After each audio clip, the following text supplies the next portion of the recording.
All right, I pushed the red button. So Major Dodge, we're at it, man. The podcast has started. You are now, as of this moment, you're a Texas Titan. How's that feel? It's a dream come true. I'm sure it is. Just like all my other guests, they had done really well, but now they've really been sealed, baby, with that Texas Titan title.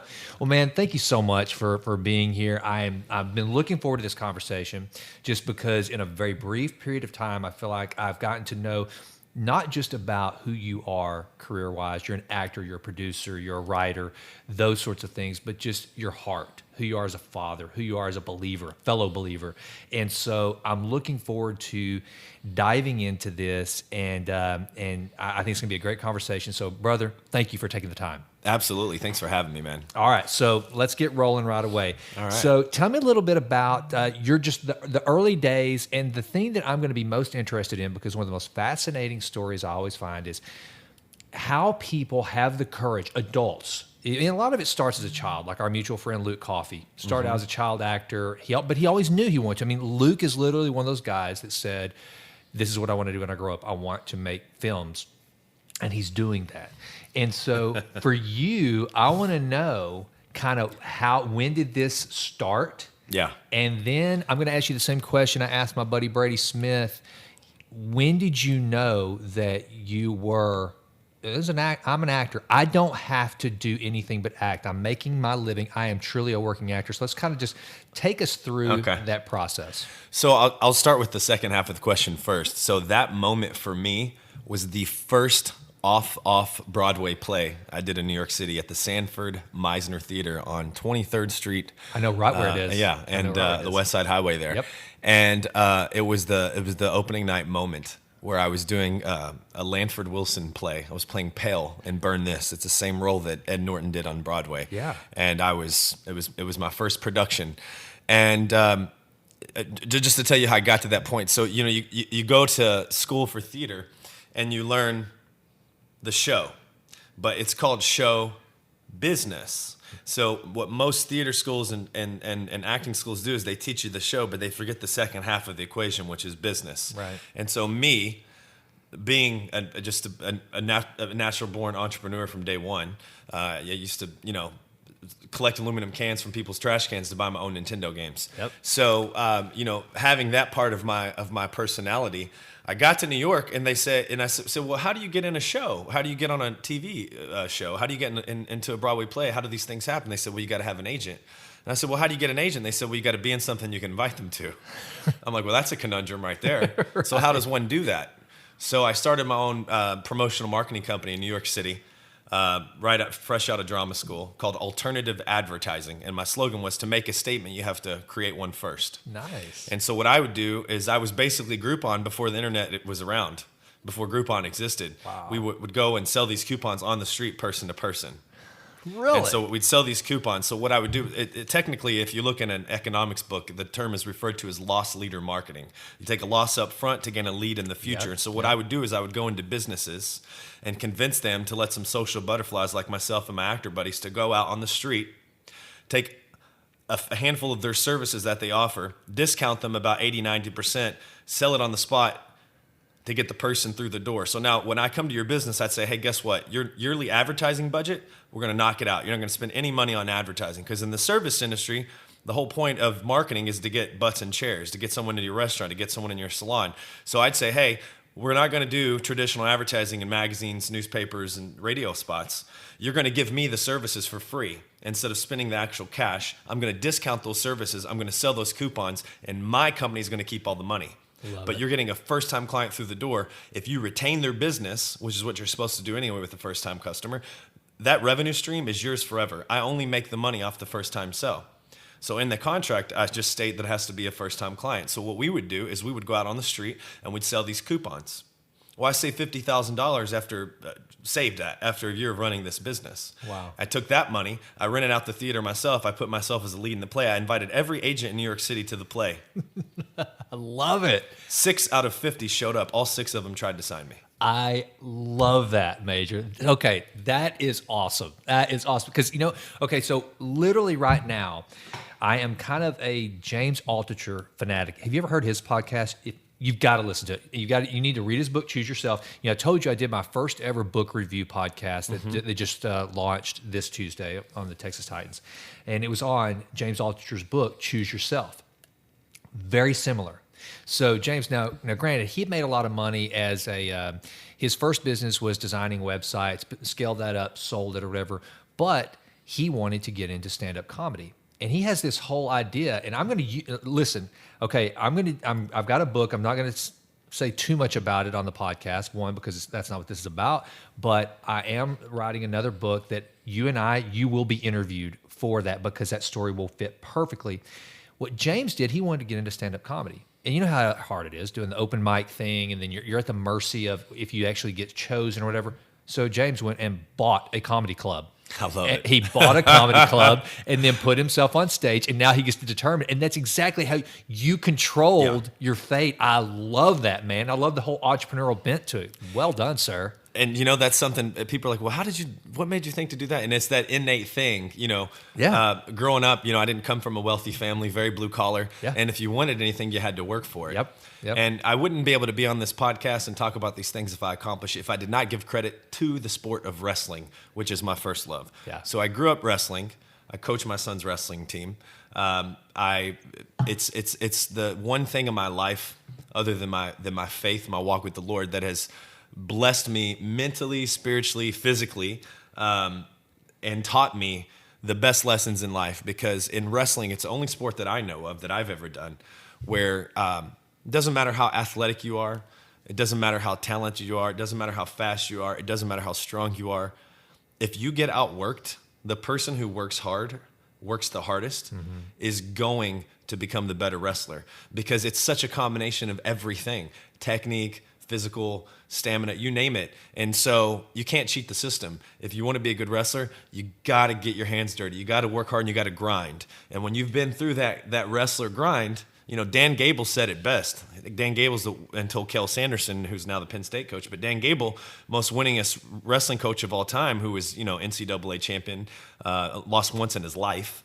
Dan Gable said, once you've wrestled, everything else in life is easy. Yeah. And I live by that model. So anytime anything is difficult or whatever, I'm like, this isn't harder than a college wrestling practice. Yeah. I know people, and not to take anything away from the armed forces or anyone who serve in our country, but I've got buddies that are Marines and been in the Army and that wrestled in college. And I was like, how are the Marines? Not tougher than a college wrestling practice. Right. Promise you. Yeah. And I've heard that. And the thing is that, you know, what most people don't realize, of course, it's kind of like a world-class gymnast. You can just, when you see someone that is a wrestler, I mean, there's no room for body fat. Because literally in collegiate wrestling, it's like you're literally using every muscle for like such an extended period of time. I can't even imagine the calorie burn that goes into a typical match. I mean, and I've heard that from, in most of the, like Jim Jordan, who's a congressman, was Wisconsin. There you go. Both of his boys just wrestled a few years ago. And were all Americans. Well, I've had the opportunity to meet Congressman Jordan, and he is one of the most determined, most disciplined guys I know. Tim Ferriss, who I talk about all the time on this podcast, because literally his was the first podcast I ever subscribed to, and here he is, 300 million downloads later, and you know, one of the top guys of the game. Same thing. He was a wrestler, and it shows there's just something about the discipline required. And so, how do you spell his last name? Ferriss? Ferriss. That's my mom's maiden name. I was wondering if we were somehow related. Really? Hers is Faris. Yeah. I think his is kind of an unusual, the two R's or whatever. Okay, so you go to you're in New York. So to how that all ties in. So I was the worst wrestler when I first started. And in fact, I grew up in New Albany, Indiana. I walked into, I heard that wrestling tryouts were happening in the 4th grade. So in Indiana, every elementary school has its own wrestling team. Like in the Midwest, the wrestling is much larger. Basketball and wrestling. Yeah, it's much larger than it is in Texas. Although the last few years, Texas wrestling is definitely been put on the map. Yeah. And we attribute a lot of that to the success of UFC, but that's a whole nother conversation. And girls wrestling, which has been blowing up. But in the 4th grade, I walk into wrestling, and I walk in, and there's this red mat laid down on the gym floor, and I walk in, and I'm asking her, I'm like, where's the ring? I'm like, what? this is wrestling? I literally, the only thing I knew of the sport was I wanted to jump off the top turnbuckle like Jimmy Superfly Snuka. Heck yeah. And like, no, it's not that kind of wrestling. So I learned what it was. And I sucked. I was a little chubby fat kid with a funny name and bifocals. And yeah, it was that's why I got my personality. I wasn't always, strapping, tall, dark, and handsome. Which that probably leads to something I want to bring up later. And if I don't, you need to remind me. We need to talk about Peanut Butter Falcon. That's probably why you had an affinity for Peanut Butter Falcon. Because I was the same way. I grew up now being a Texas boy. You're right. The actual collegiate, or I guess it's Greco-Roman wrestling. What's whatever the technical term for what collegiate wrestling is? Folk style. Okay, there you go. All right. You say collegiate wrestling, but it's folk style. Okay. And in the Olympics, we do freestyle and Greco-Roman. Okay, because as a Texas boy growing up in Sulphur Springs, I knew Kerry Von Erich wrestling. Yeah, Texas Tornado. And all the Von Erichs. All the Von Erichs, baby. So I grew up with watching that, and so that's another reason why I appreciated that movie that I want us to talk about a little bit later. Absolutely. So there you are. Now let's go ahead and let's get philosophical for a little bit, because while we're on the topic, is one of the things that I try to do on this podcast. Everyone like yourself that has sat in that proverbial seat, they've reached some level of success, in their trade or whatever the case may be. That's the reason why I brought them on the program. So you touched on something that I always want to pull out, which is that disciplines and habits that made you a good wrestler and what that was. So talk a little bit about that, because like you said, you started out, you weren't good. Yeah. You weren't really built for it. So to perform at the level that you did ultimately, and then how did that discipline and the habits and the hacks transition into life that you still follow to this day? Absolutely. Talk to us a little bit about that. So first thing I'll say is success leaves clues. Yep. And if you want to be good at anything, in any field, look what the most successful people are doing and do what they do. Amen. And then on top of that, find out how to do it even better. Yep. But so, like I said, awful wrestler, but wanted to do it, wanted to be good at it. So there was a guy named Eric Burris who went on to be a state runner-up in the state of Indiana. And Indiana wrestling back then was all one class. So you literally had hundreds and hundreds of people competing for one state title. There was no matter what 5A state title. It was separated by weight class, but there was no. Okay. Like in Texas football, there's 6A, 5A, 4A, gotcha. and each one has their own state championship. Right. In Indiana, all the wrestlers are all pulled into one, so it's a massive competition. And so Eric Burris, who went on to be a state runner-up and wrestled on scholarship at Wyoming, this is at New Albany High School. So he's a junior when I'm a freshman. When I enter, and I still suck as a freshman. But the only difference is now I've lost weight and I have some muscle. Right. I wasn't the little pudgy kid with bifocals anymore. So I watched what Eric did, man. He was the first one there, the last one to leave, and he ran and worked out and trained, and he was in Vision Quest, they say lunatic fringe. I mean, that was Eric Burris for me. And Eric always had a statement, and I'll never forget it. I think he got it from his dad. I hope Eric listens to this. He's still my buddy. But Eric said, "Every man puts his pants on one leg at a time, Dodge." That's what he would always say. And, it's like one of those things. Like, it's like almost like a parable, like Jesus talking in parables. I'm like, every man puts his pants on one leg at a time. And I was like, oh, we're all equal. Everyone's beatable. You know what I mean? You have to think about what that meant. And so watched Eric, and before you know it, by the time my senior year rolled around, I broke the record at my high school for the most pins in a single season, won over 30 matches, and landed a scholarship to wrestle in college. And so went on to college to wrestle. And then once again, I wasn't the best wrestler in college, but I was there, and it was paying for my education, and I got better, and I got better each year. And my junior year, I was had a starting position, and I tore my ACL, and I had the knee surgery, and the only thing that affected a fit in my electives that year was theater. And so I walk into and at this point, I had no idea what I wanted to do with my life, because the only thing I could think of that I loved was wrestling. And so I thought, well, I'll just be a high school teacher and a wrestling coach, because another mentor of mine was Coach Jim Binkley, who was the head wrestling coach at New Albany High School. So the arts, it was like a second dad to me. So I'm going to get to that. Had never even. No, it had, and I'm going to get to that. Yeah. So what happened was this. So my junior year, I have the surgery. I walk into the theater. And the teacher looks at me, and she looks at my knee, and she's like, "When do you get that off?" And I was like, "Oh, in a couple of weeks." She's like, "Oh, I want you to audition for the school play."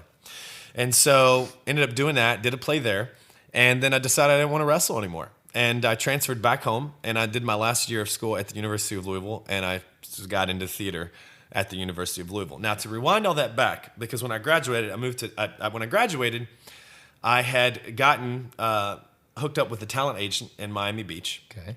I went to Miami, and while I was there to do some print work, to do modeling. While I was there, my talent agent was like across the board, so they represented models and actors. Well, she decided to send me in for a commercial. First one out of the gate, booked it. Sends me on another commercial, booked it. Send me on another commercial, booked it. So here I am, 3 for 3. She calls me in her office. She's like, Major, she was like, you should really pursue this acting thing because she was like, most models don't really, book these kind of acting roles, right out the gate like this. You obviously have some acting talent. She's like, and don't take this the wrong way. You kind of look like the all-American guy. You don't have like the big cheekbones and the big thick lips, so you don't look like, right. a typical fashion guy. And I said, well, okay. She's like, but if you want to keep doing this, you're going to need to move to New York or LA because come May, Miami's a ghost town. People just come, the work comes here when it's cold everywhere else, right. And it dies down come May. The season in Miami for the business is January to basically April. Okay. And so I went on Netscape. It was the very first internet service. Remember Netscape? It was before AOL and all that. Yeah. And I found the Actors Studio. It was the Lee Strasberg Theater Institute in New York City. Of course. So I did the online application, got invited up to audition, got accepted in the program. And so I moved to New York City at 21. And from 2000 to 2002, I was in a conservatory at the Lee Strasberg Theater Institute learning method acting from the father of method acting, basically. Lee Strasberg's considered the father of method acting because he brought it from Stanislavski and from Russia and evolved it in America. Now, to answer the first part of the question, the first thing that you asked me when we first started the podcast. So, I've always been a natural actor and performer, and so in the 6th grade, and I was always the class clown. My son gets the exact same marks in school. Is very bright, but can't sit still. Loves to talk to his neighbors. Actually, I hate to say that because this year he's been a perfect angel. But his first few years of school, it was the exact same marks. Yeah. But basically, very bright, straight A's, but a chatterbox. Loves to perform. Is the class clown. In 3rd grade, last year at the end, they gave out the awards for 3rd grade, and he won the class clown of the school. And he goes, "See, Dad, I got the same thing as you." I'm like, "I didn't want you to get that, boy."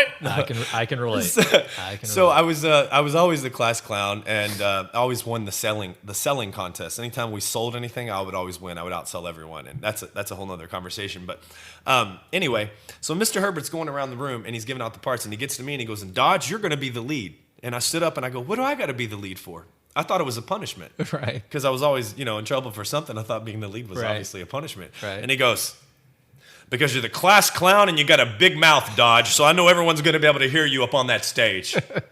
So fast forward years later, I do my first play in New York, and, this is in my bio. So I give Mr. Herbert all the credit, and I say Major Dodge first became an actor because from being the class clown and having a big mouth. Wow. His 6th grade teacher knew everyone would hear him up on the stage. Whatever it takes. Yeah. Man. So the seed was kind of planted then, and I remember that entire play.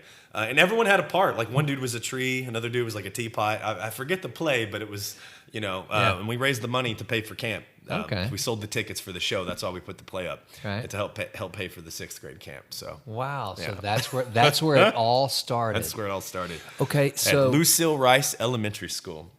So now. And Mr. Herbert, I just learned, God rest, he actually passed away recently. But my 4th grade teacher, Miss Smith, is still alive, and her son looked me up on Instagram recently to tell me that Miss Smith had been seeing me on in movies and in commercials and things, and he wanted to let me know how proud she was of me. So if they hear this, I want to say thank you, Miss Smith. I love you, and I learned so much from your 4th grade class. Very cool. Very cool. Well, now I got to ask you, while we're on the topic of you basically starting your career on stage. I mean, you did stage acting very early.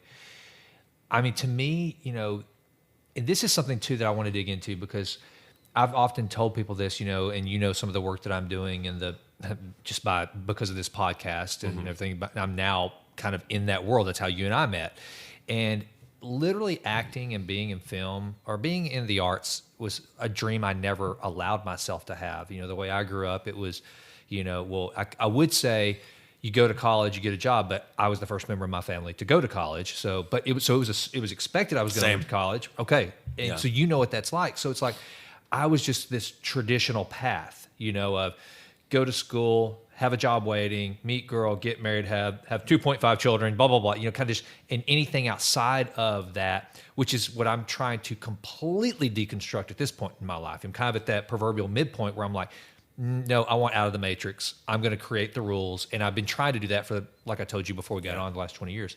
But to me, and New York, Jimlin and I, we go to New York quite a bit. It's our favorite place to go. We're there at least 3 or 4 times a year. Just got back, as a matter of fact. And when I'm watching a production, a stage production, I'm sitting there going, that has to be the most exhilarating thing on earth you could ever do. But you've done both. You've been on film, you've been on stage. First of all, tell me what it's like to be acting in front of a live audience on stage. Just give us a feel for that. And two, which do you like better? Which do you enjoy the most? That's a great question. The first thing I'll say is that the great thing about theater, especially for someone like myself who likes instant gratification, is the night. You know if you were on, you know if you took the ride together, because there's a whole thing with the fourth wall is another name for the audience. So there's a whole thing. There's a fourth wall, but you feel the audience presence. And when you're in a performance, and something I talked about Burn This before, in a role like that where you're coming in, you're walking on stage, your brother's died, you're coked up, you're heartbroken, all these things are going on. As an actor, to be able to recreate all those senses and believe it, because all acting is behaving truthfully under imaginary circumstances. And so to have all that going on and to be able to just feel that audience right there and know that they're in the palm of your hand, there's really nothing that compares to that when you get to that point, that place. And that's what I love about live performing. You know, being an athlete, we come to the table. I think athletes sometimes have advantages over people who are getting to acting who have never done it, because there's an element of performance as an athlete. And you look at, The Rock and John Cena and these guys who've been big time athletes, and they most of them transition very well into performing and being on TV and film and on stage and things like that. But I also love movies. The problem is with most movies, if you're just an actor, is you wait a whole year, sometimes year and a half, 2 years before you know how your work was received. Right. And so that's the only downfall on that. But at the same time, it's cool to see your work enjoyed and on screen and things like that. And making a movie is a whole nother form of enjoyment, especially now being a producer as well. When you get to be involved in the creativity from the ground up and helping put the whole project together and, right. Helping cast the actors and everything else, it's a whole nother level of enjoyment as well.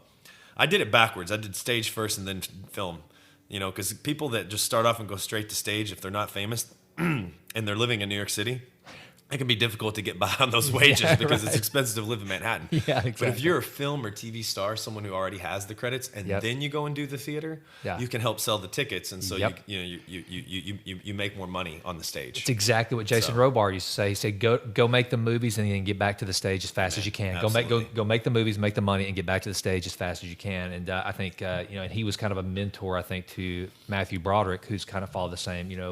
Ferris Bueller is what allowed Matthew Broderick to do what he really loves, which is Broadway and kind of that family tradition. And of course, you're talking about now, you're sitting across from a diehard movie buff. I mean, so like for instance, you mentioned Vision Quest earlier, and I'm thinking one of the greatest soundtracks ever because it had Madonna's "Crazy for You" in it. I still remember the video with it was Matthew Modine, right? Yeah. And all. I mean, so it's like now I've got "Crazy for You" stuck in my head. So, all right. So tell me about that. So so it was whenever you were now take me again.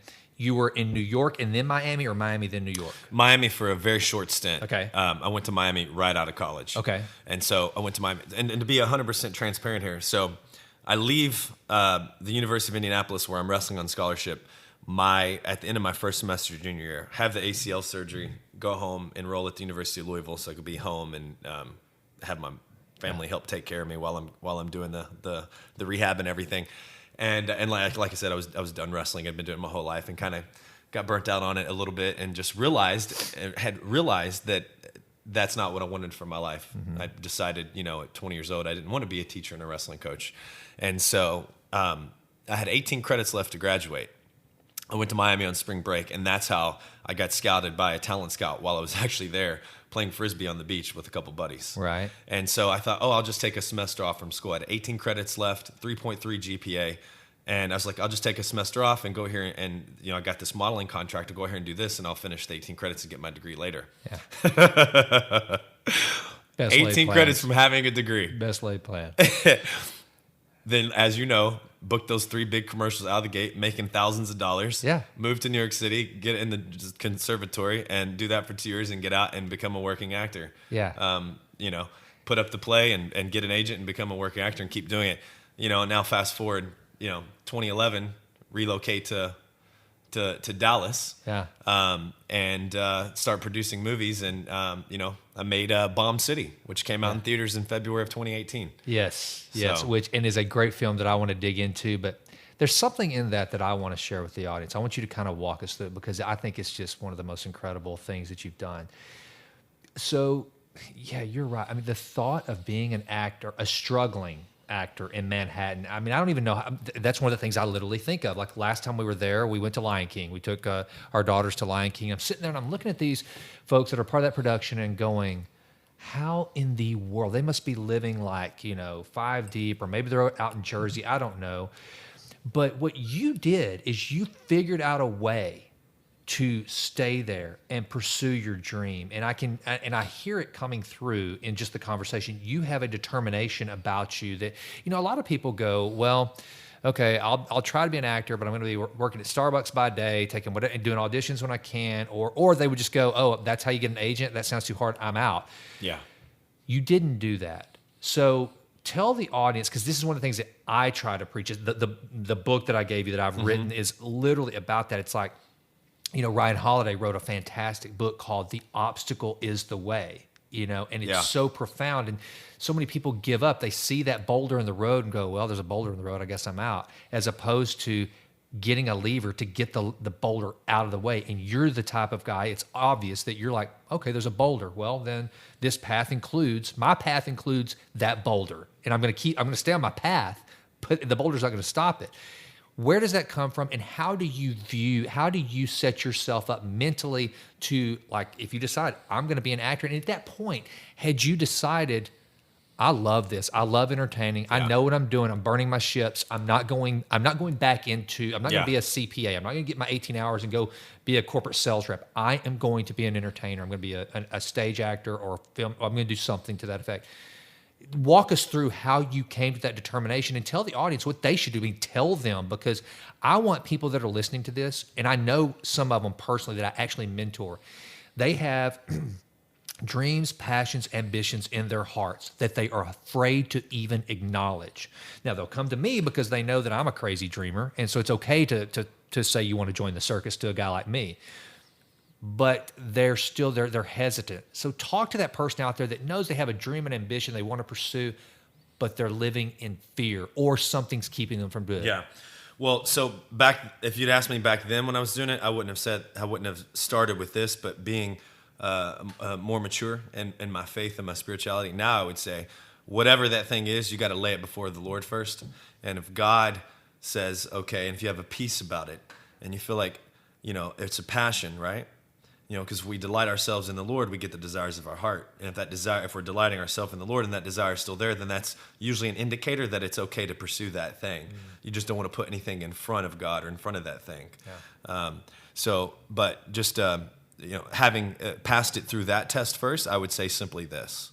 You have to take on an overcomer spirit and know that if you want it bad enough and if you put it before God and it's okay, you've got to give it everything you can. So as a man thinketh, is he. If you see it in your mind, you can hold it in your hand. You have to believe with everything you've got, okay? I learned that because of wrestling. Like I said, I wanted to be a good wrestler. I looked at these guys who were doing it, and I saw what they did, and I went and did what they did, and it was difficult. I wasn't the most athletic. I wasn't the fastest. I wasn't the strongest. But I had a will inside of me to succeed, and I wanted to do it. And once I did that and got good enough to get a college scholarship, granted it was NCAA Division II, but I went from being 2 wins my freshman year to over 30 my senior year, breaking the record for pins in my state. You know what I'm saying? In a season. So that was enough for me to understand what it took to be successful. And that's whatever it takes. Yeah. Just not giving up and being an overcomer. Because, trials and tribulations and rocks, that you called it, adversities, are a part of it. And I always say, and this is my favorite movies, this is the formula to tell a good story. The person has to struggle. The struggle tells the story. The story inspires the world. And, that's kind of the formula. And people who haven't had a struggle or whatever, it's hard to encourage someone else if you haven't had to go through the fire yourself. Absolutely. And that's why you got to embrace it. You know what I'm saying? You got to count it all joy when you fall into various trials. Absolutely. Because you're going to come out on the other side of it with something to encourage someone else walking through the same fire. Yeah.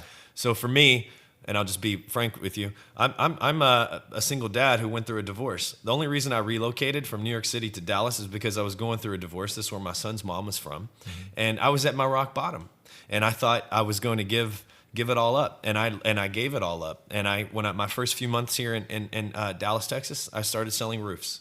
And a couple months into that, an acting opportunity showed up that was taking place here. And I was like, oh, what's this about? End up doing it, getting the gig, getting an agent here, and then here we go. Yeah. I'm right back into it. So I gave it up, was willing to sacrifice it to come to Texas, to be a dad, to do the right thing, to be a stand-up person. And God rewarded that. So I always say, plan A doesn't go the way it's supposed to go because of whatever, the different variables, the things. If you take on an overcomer attitude and you stay positive, things have a way of working themselves out. It's when we get angry, we try to get even, we get vindictive. When we do these things that are not of joy, that are not of God, that are not of positivity, whatever you believe in, for me it's Jesus Christ. But when we do these things that take us out of flow, it's hard for things to work themselves out. Absolutely. You've got to maintain your attitude. You've got to keep believing in the midst of all those struggles, and that's when you get to come out on the other side of it. And usually something even more beautiful blossoms from it. We say beauty for ashes, okay? Yeah, absolutely. Usually something better even comes out of it. And so here we go. Now, Major Dodge, the actor, I hate saying that. It sounds like I'm talking in third person. Now, me as an actor, Right. I come to Texas, and lo and behold, I get hooked up with a couple buddies, and we start producing things together, and we make a film. And this film has touched so many people because it's about a kid who lost his life, and the things that it did for the parents of that child, Mike and Betty Dinicky, and the people it's touched. Because really, it's a gritty film, but you see that and you realize, man, you can't judge a book by its cover. Absolutely. And I think that's a good message. And so, all that being said, if all this bad stuff hadn't happened, I probably would have just kept on being an actor. I wouldn't have been able to open that door. And as I told you before, being an entrepreneur as a kid and being in the sales competitions, I'm like, well, so what does a producer do? Oh, they got to convince people to give them money and to help me. I'm like, well, I can do that. I've been convincing people to give me money since I was selling candy bars on the streets in New Albany, Indiana. Right. And so, the only difference is that, passion, the passion, that's what it's really about. If I'm not passionate about a project, I don't want to act in it, and I don't want to produce it either. So that's the thing. And so having I got that, like I said, wrestling with something I was passionate about it. So to kind of tie all this together, you asked if someone else was thinking about taking this leap. I would say this: if you think you can live without it, you have no business going after it. I love that. If you think you can live without it. But if you cannot live without it and you're passionate about it, you got to go for it with everything you've got. Yeah. And you've got to embrace the journey. In wrestling, we say you got to embrace the suck. Yeah. You got to understand that there's going to be trials. You can't be shocked when things don't go the right way. Making a movie, so many things happen. I'm driving cars to on Bomb City. Me and one of my best friends, Isaiah Laborde, who helped me produce the film. It's a period piece. The movie takes place in 1997. So we got these old, jalopies that are in this film trying to drive them from, our Rockwall location to Fort Worth where we're shooting a scene. You know what I'm saying? They have no cell phone charger in the car because they can't charge cell phones. Our phones die. We're broken down on the highway. You know what I'm saying? We're late. So I mean, everything is going to go wrong when you make a movie, especially a low budget film. You know, if you got Warner Brothers behind you and Brad Pitt and millions of dollars, that's a different story. But chances are, if you're producing your first film like I was with Bomb City, you're not going to have millions of dollars. You're not going to have Brad Pitt. Yeah. That being said, you figure out to get it happen in spite of. Yeah. You know, you're gonna make the movie, and you're gonna make it happen in spite of everything that goes wrong, in spite of the actor that doesn't show up the first day they're supposed to show up, in spite of the car that breaks down, in spite of the shot that didn't go the way it was supposed to go. You just got to improvise. Yeah. You got to improvise and take the punches and keep on moving, just like Rocky said. Absolutely. Well, and I love it. And, you know, so one of the things, Major, that I'm a student of is Stoic philosophy. And literally that's what Marcus Aurelius, and it's a cool thing for anybody that hasn't read Meditations, which was literally Marcus Aurelius, at that time, the most powerful man in the world. It is his personal journal. It wasn't even meant to be read by anybody. And one of the things that he talks about is that very idea that if something happens, you know, he said, turn it around. Instead of saying something bad has happened to me, instead you go, this thing has happened, and thank goodness that it happened to me because I can take it and I can learn from it, and I can create. And it's also interesting too. You know, I was literally last night having this conversation with Jimlin, and I am convinced that two points to be made on the biblical principles that you're talking about, as well as some of what become secular, you know, motivations. Mm-hmm. It's interesting how they line up, like The Power of Positive Thinking, a classic in the self-help motivational books. I mean, it's almost like, you know, a must read. Well, it was written by Norman Vincent Peale, a pastor. You know, those principles, they so many of them are biblically based. They're all biblically based. You Absolutely, know, and it's truth. It's truth, and that's the thing. The truth, it works whether you believe it or not. Yeah, that's right. The God lives in all of us. Okay, we're created by Him in His own image. Yep. Right. So in the beginning was the Word, and the Word was Him, and the Word was with Him. That's us, right? Yeah. So in the same manner, right? Look at this. If we're created in God's own image, how did God create everything? Mm-hmm. He spoke it into existence, right? He said, "Let there be light," and there was light. So now, if we're created in His image, at the bare minimum, we can speak things into existence. And I say at the bare minimum because once Jesus came, He said, "Greater things will you do." And then you look at the life of Jesus and you say, what did Jesus do? He made blind people see. Yeah. He made cripples walk.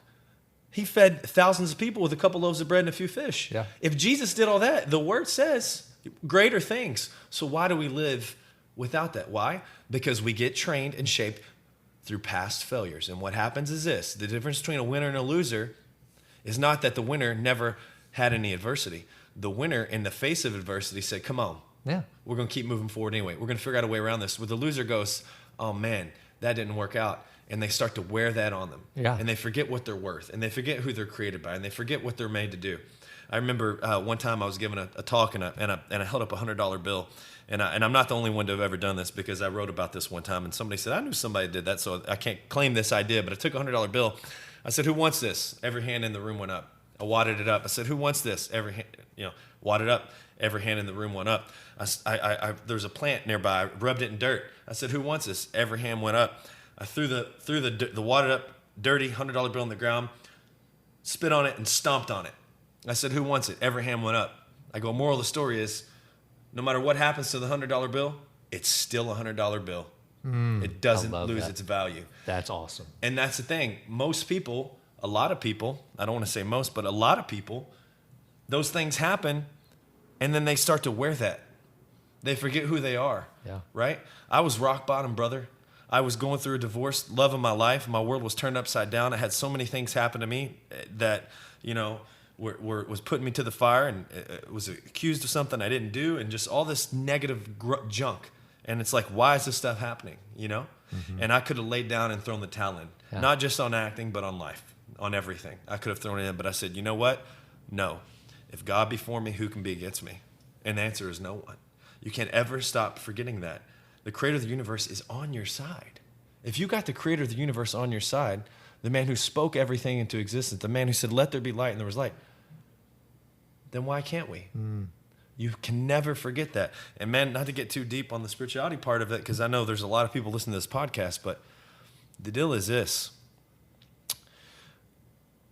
you can't let anything, any other pursuit, take more importance over that relationship with the Lord. Okay? Because being someone who came from nothing and had to work for everything, that can become a god if you're not careful. Success is Amen. great. Big houses are great. Having a beautiful wife is great. Whatever it is, right? But nothing is more important than having a relationship with God. Nothing. It's all vanity, vanity under the sun, brother. Because none of these things and these achievements that we Chasing have, the wind. we're not going to take any of them to the right. grave with us. Right. You know, Bring it. and the sad part is a lot of this isn't preached in churches anymore. They want to preach just the prosperity gospel because that's what put butts in seats. But I'm here to tell you, you look at these things, and when you've been through fires and tribulations like I have, there is an enemy, and there is a force that is unseen. We don't wrestle against flesh and blood. When we struggle, we got to understand where it's coming from. We wrestle against spiritual wickedness. Yep. We wrestle against, spiritual wickedness in heavenly places, man. And we got to put on the full armor of God, and that is by putting yourself in the Word, because we can sit here and we can sugarcoat this up, whatever. But there is an enemy. There is good and there is bad, and you got to recognize it for what it is. And the enemy comes to kill, steal, and destroy. And the way he does that is by getting in your head and getting in your thought life. Because if he can start there, and he can get you just like he did in the beginning, and get you to start questioning everything. Did he really say that? Did that really happen? You got to recognize what that is, and you got to cast that down and cast that out, and you got to cling to whatever is pure, noble, and lovely. It says, think on these things. Think on these things, right? And so the battle is all between the left ear and the right ear. Amen. There is no person out there, no situation, circumstance, no divorce, no loss of your job. There is nothing. No weapon formed against you shall prosper.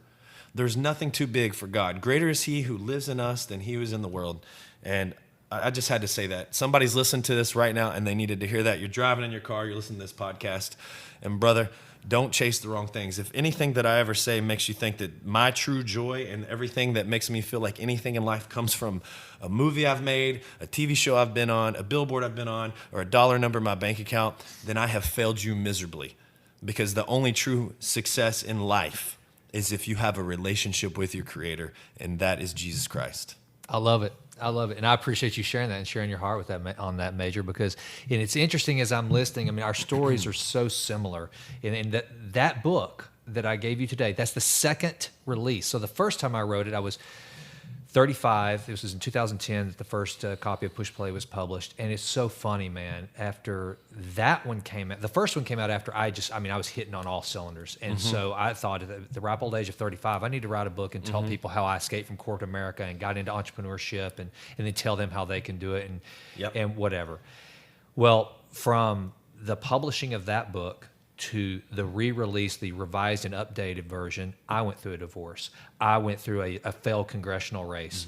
I went through, all kinds of setbacks. And so with that came a much greater humility. But one of the things I wrote in the first version of the book that it remains in this one is exactly what you just said.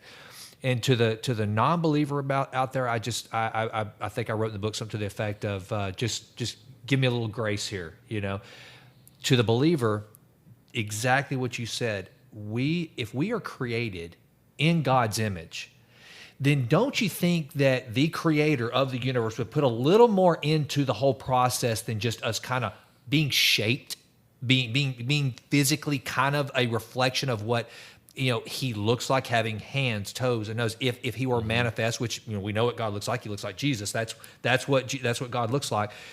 There's more to it. What you said is like, you have a power within you that you have to tap into, but you have to get into that flow. And so for you to articulate it the way you did, well done. I mean, I think it's spot on. I hope somebody listening to that will just go, yeah, maybe I've never really thought about that. And if you can be moved by that. So thank you for that. Now, you mentioned several times throughout that process a movie I just watched, and it's kind of cool that I know you came to us by way of Indiana, but you are now, as I said when we started this thing, you're now a Texas Titan, and your first truly, from raising the capital to starring in and producing your film.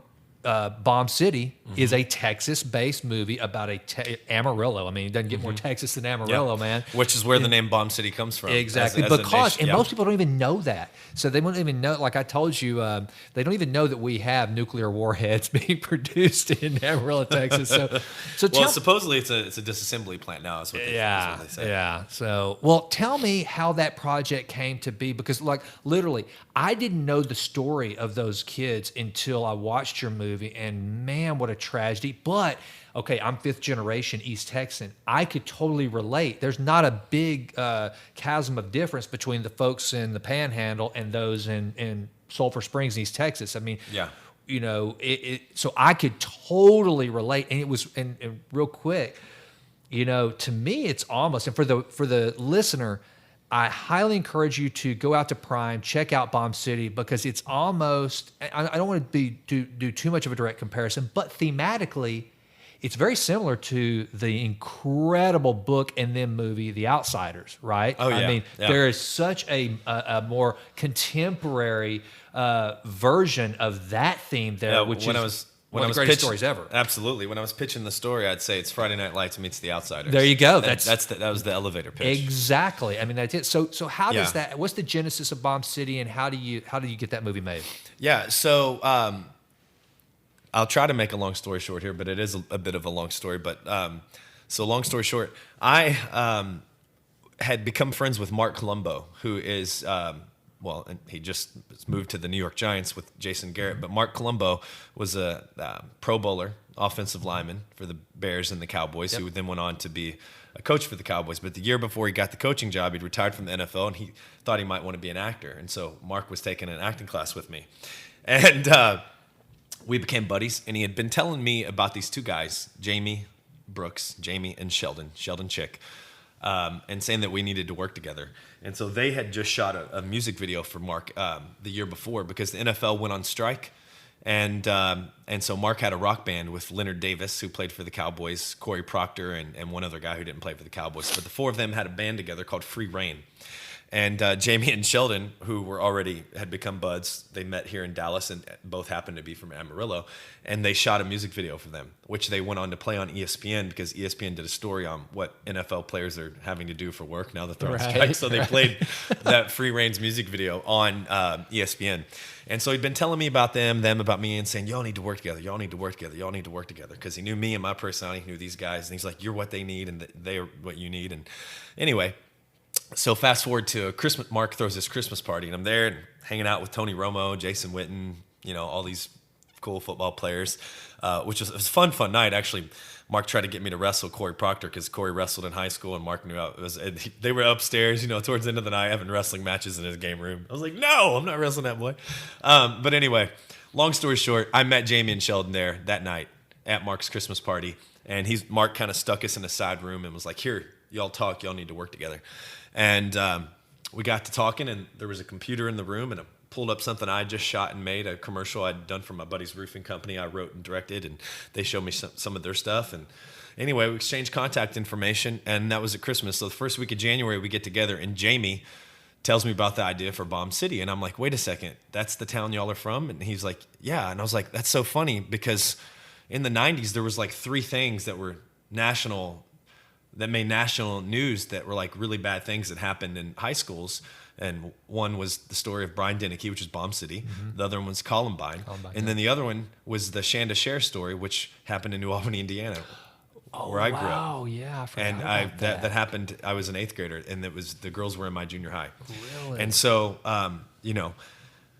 and so I was like, that's funny. I'm from New Albany, where this crime, because that was the three things from the 90s that you just were like crazy things that happened in high schools. And so we kind of connected on that, both being from a town and being in a school during a time one of these big things happened, and living through it ourselves. Mm-hmm. I was too close to that story. The Shanda Cher story was never anything, even now people in that mid-Bomb City approach me like, why don't you do the Shanda? I'm like, no. I mean, I danced with her at the school dance, a couple weeks before she was murdered. No, it's just too much, too close to it. But, their story's a little bit different, and there's kind of there's an immediate, for me, recognizable redeeming message behind telling that story, the Brian Deneke story, which is not judging a book by its cover. So Jamie had already put together some preliminary images where we'd collected some images and made kind of a lookbook. Not anything we'd shot, but just where you could see the look and style of what the film would be like. And because he's very talented visually.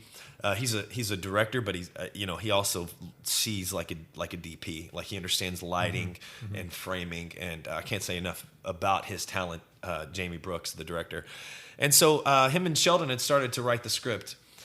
During that time, we got together and we made a short film called Behold the Noose. It was a short horror film which racked up a bunch of awards at the festivals. It was pretty much a story with one actor, me, and it was actually in.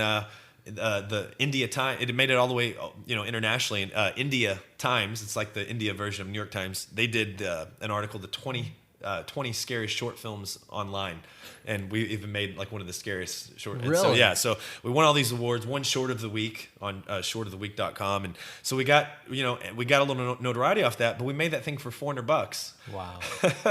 $400. We owned the cameras, and I was the actor, crazy. and we got the location for free. And the only thing we paid for was $200 for a cop uniform and to rent the police cruiser out in Kaufman County. That's what it cost. So we spent $400 on that, and I'd show that. And so when we got together and I started to raise money for the film, people would say, "So what have you done?" And I would say, "Well, watch this." And I'd say, "What do you think that movie cost to make?" People would say, $50,000, $100,000, $80,000. It's like $400. And they're like, "What?" And I'd be like, "Yeah. If we did that for $400, imagine what we can do with 600,000." Wow. And so it was kind of the calling card. But so Digging back into that great salesmanship, absolutely, man. That's awesome. Absolutely, and I'll get into how the train got on the tracks and got to moving. But it all started from a party at a Dallas Cowboys house, and oddly enough, the movie deals with pretty heavily with football players who are not portrayed in the best light. Right.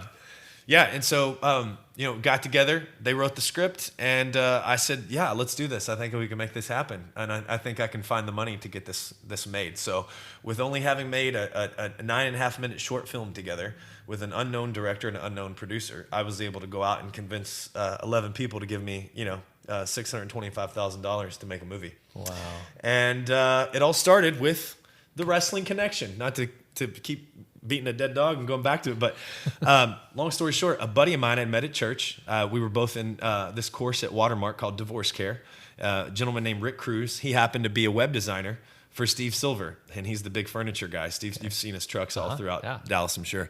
But Steve Silver Furniture. Steve's in the Wrestling Hall of Fame.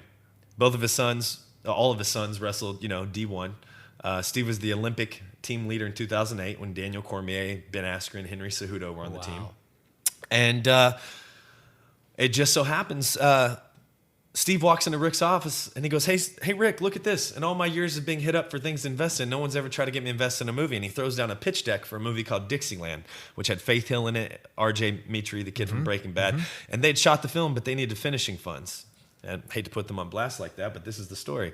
They needed money to get the film completed. Right. And so Rick goes, "Oh, that's funny. My buddy Major just started raising money for a movie." And I'd given Rick one of the pitch decks because we met, we talked in the church parking lot and gave it to him. And he throws down my pitch deck. And he goes, "Here, watch this." And he pulls up Behold the Noose. It's a 9.5-minute film. Hits play on that.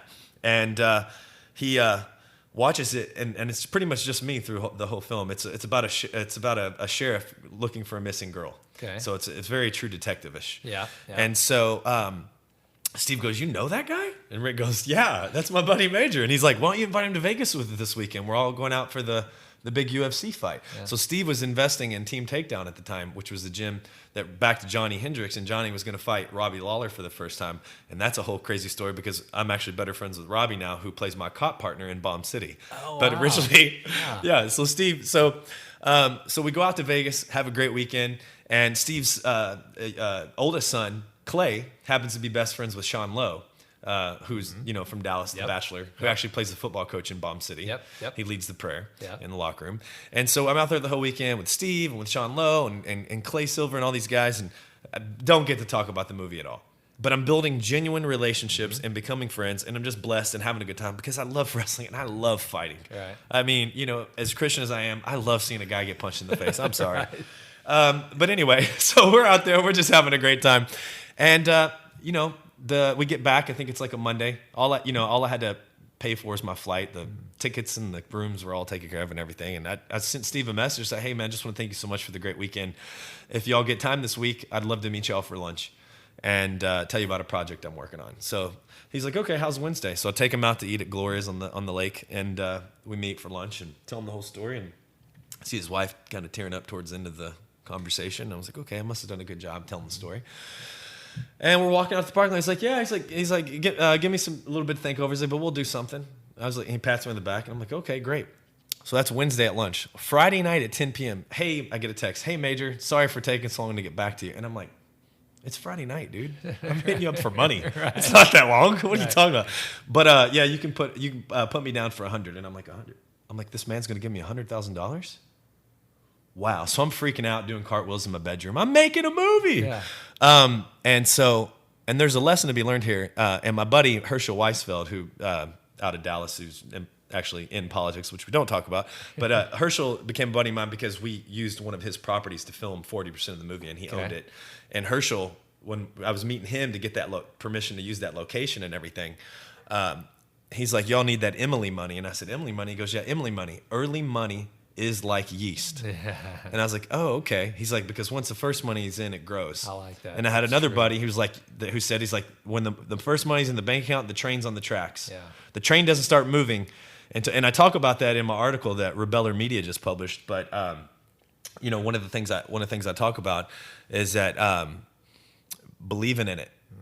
If you don't believe in it fully, the train's never going to get on the track. So you have to have that belief. And so I tell people, I'm like, the first thing is, if you don't believe in your story, you don't believe in your team, you need to find a new story and a new team. You have to believe in them with everything. And so when I'd go out and pitch people on this movie, and when you're pitching a film with an unknown director and an unknown producer and no big movie star attached to it, you know right away, these are your pitfalls. Mm-hmm. So I tell people, I'm like, when you're going out to do a pitch, no matter what it is, know your pitfalls ahead of time so that you can cover those before it has time to pop up in the other person's head, because people generally perceive things the way you initially pitch it. Yeah. The questions are going to come up and objections and things like that. But obviously, you got to know all your stuff inside and out. Right. Okay, so I knew going ahead of time. So I would present it in a way, well, Jamie lived through it. He's from the town it took place in. Wow. He's not going to be able to direct the story. No big Hollywood director is going to be able to come in and direct the story better than him, because he lived in it. He's from the town. He knows the people. He knows the locations. He knows the places. And so now all of a sudden, something that Hollywood looks at as a negative, I have now spun it as a positive because I presented it this way. Absolutely. And it never came up. It never came up because I geared my presentation to cover those things that would be normally red flags. Yeah. And so it never came up. Yeah.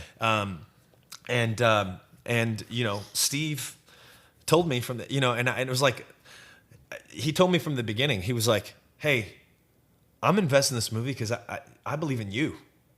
He's like, the story sounds great. The way you're, everything, the music you played for me, the images you showed me, that's all fine. He's like, but you sold me. I'm putting $100,000 in you, Major Dodge. Right. And so, not to take anything away from what Jamie and Sheldon wrote, but he said he's putting that money in me. And that right there gave me so much confidence. Oh, I'm sure. And I thank God every day for people like Steve Silver who just, have made it and then give back and believe in others and put the train on the tracks for other people. And so without Steve Silver, right? And look here, another wrestler. Wow. And not to keep talking about wrestling, but like attracts like. Yeah. And I'll tell you, and that relationship capital is more valuable than rubies or gold, man. There's nothing more important than that relationship capital. And to this day, he's one of the people I admire most. He comes from, just his family, they're all wrestlers and they're successful and they love other people and they bless other people. And, Steve Silver is the type of guy you can just look up to. Yeah. And you see, he's got this beautiful wife named Debbie and this great marriage and all these awesome kids. And, you just look at somebody like that and you're like, man, I want to be like that one day. Yeah. I want to be blessed more so I can go then be a blessing to other people, which is the whole reason I agreed to come on your podcast. Which I'm so grateful. To whom much is given, much is required. Yeah. And you can never stop giving of yourself, man. And that's I think if anybody had a takeaway from today who's looking for another little new nugget, something to help them be successful, and I would say this, and my high school wrestling coach, Jim Beakley, wrote this in my senior year memory book. He said, Major, don't ever stop giving of yourself. It's the one thing you'll never run out of. Ooh, I love that. Oh my goodness, I love that. I love that. That's fantastic.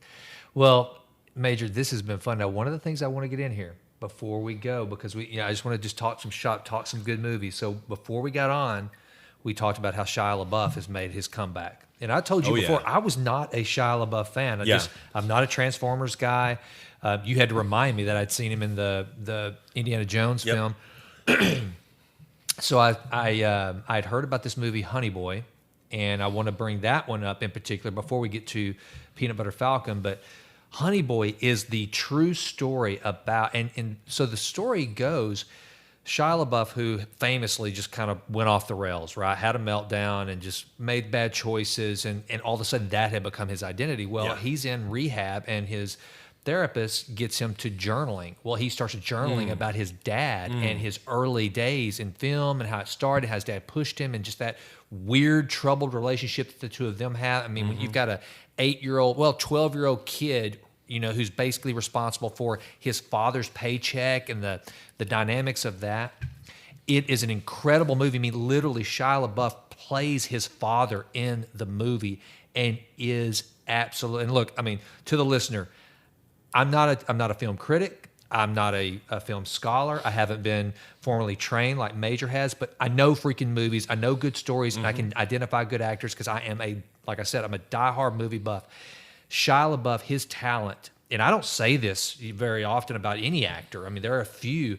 Shia LaBeouf, his talent in that movie is unbelievable. And then he makes this other movie. Of course, he was just the actor in this one, but Peanut Butter Falcon, man, which you said you've seen as well. So good. And if you so have. Good. And Jimlyn, my wife, she's a very harsh critic. I mean, it's hard to hold her, but she loves the story about, overcoming challenges, like you said. And that is one of the sweetest, most well-told stories I have seen in a minute. So to the listener, you got 3 films you got to go see. Oh my gosh, Peanut Butter Falcon it's in my top 10 of all time movies. It's one of my favorite movies. I was like, somebody else, we were just talking about that, and they're the same way. It's like, man, this is literally one of my favorite movies of all time now. So we're gonna. They need to go see Bomb City. They need to learn that story. They need to see you. And by the way, you're not gonna like Major, which like he said before we got on, that's a compliment because he is such a nice guy. That's the greatest actor. That's the greatest compliment you can give an actor. Such a sweet, good-hearted, nice guy, but man, plays a jerk in this movie. So you got to see Bomb City. You need to go see Honey Boy, and you gotta get Peanut Butter Falcon. And with that, now look, you mentioned the article that you wrote. And I know that you had 12 principles, kind of 12 ideas that you put in that as kind of a going out to end this, the podcast, man. Give the listener some of those again, and I know some of it might be a recap because you covered a lot of topics on how you found success, your mindset, your what faith means to you, but pull a few of those out for the listener as kind of takeaways to wrap this thing up, man. Yeah, I think the biggest takeaway from what we've covered today and what I was saying, you referenced my article and everything.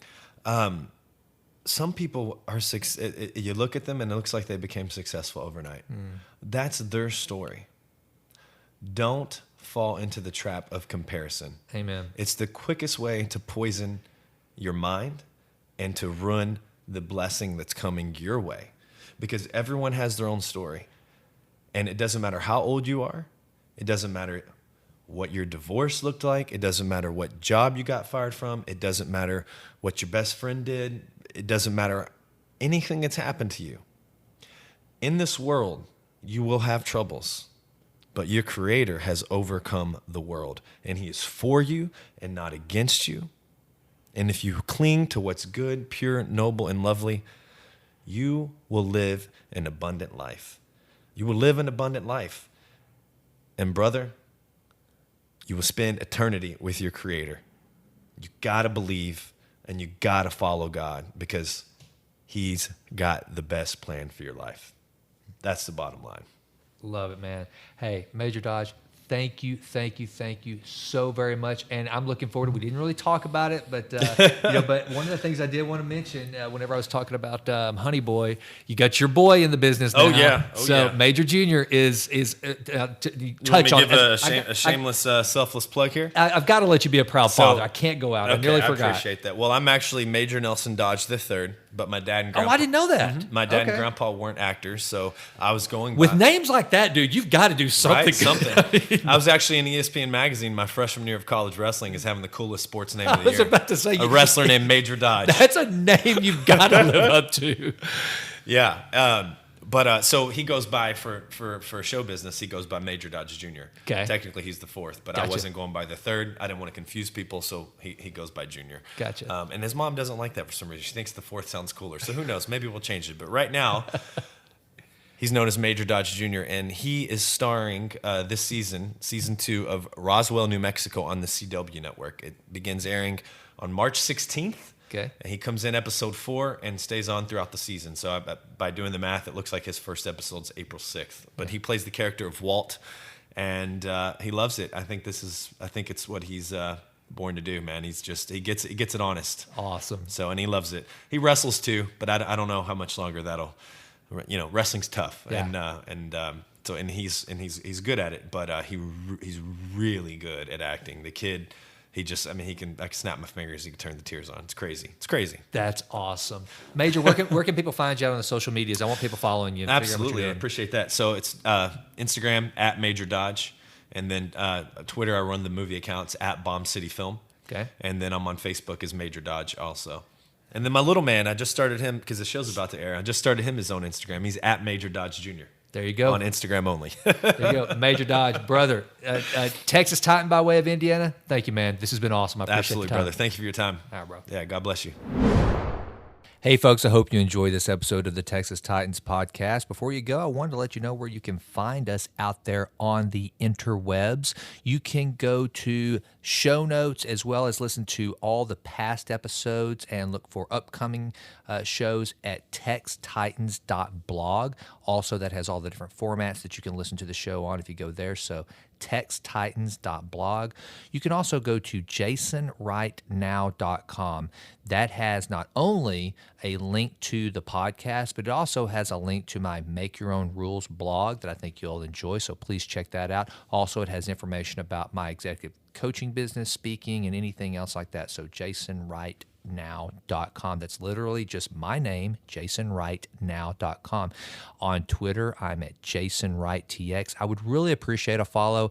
I have not been a big Twitter user, so I need you guys to help me with that. So please take the time to go out to jasonwrightTX, find me, and follow me. I'm trying to get more active with it, and so if you'll engage with me, I'll try to do a better job of engaging with you. So I would appreciate that. And then on Instagram, I'd really appreciate a follow there. I'm at Jason Wright Now. Again, my name now. So please follow me on Instagram. And then on Facebook, I'm also at Jason Wright TX. So check us out there. And I'm also on LinkedIn, so look for me there. I try to use as many platforms as possible to let you know about upcoming shows, past shows, and then also just anything that I find interesting. I'm trying to push it out and get better with the social media. So please check us out there and follow us. I would be most grateful. And also, please do not forget, it means the world to me for you to go to iTunes, give us a rating. Right now, we've got that 5-star rating. I'm hoping to hold that. Please, please, please. The comments that people are writing are so very kind. Thank you so much. It means the world to me. And that's how we keep moving up in the ranks. And right now, we're crushing it with downloads. The show has really had incredible feedback thanks to you guys. So I'm grateful. Please keep that momentum going by giving us a review on iTunes. Thanks so much and have a great day. And as always, I could not be more grateful for you listening. Thanks.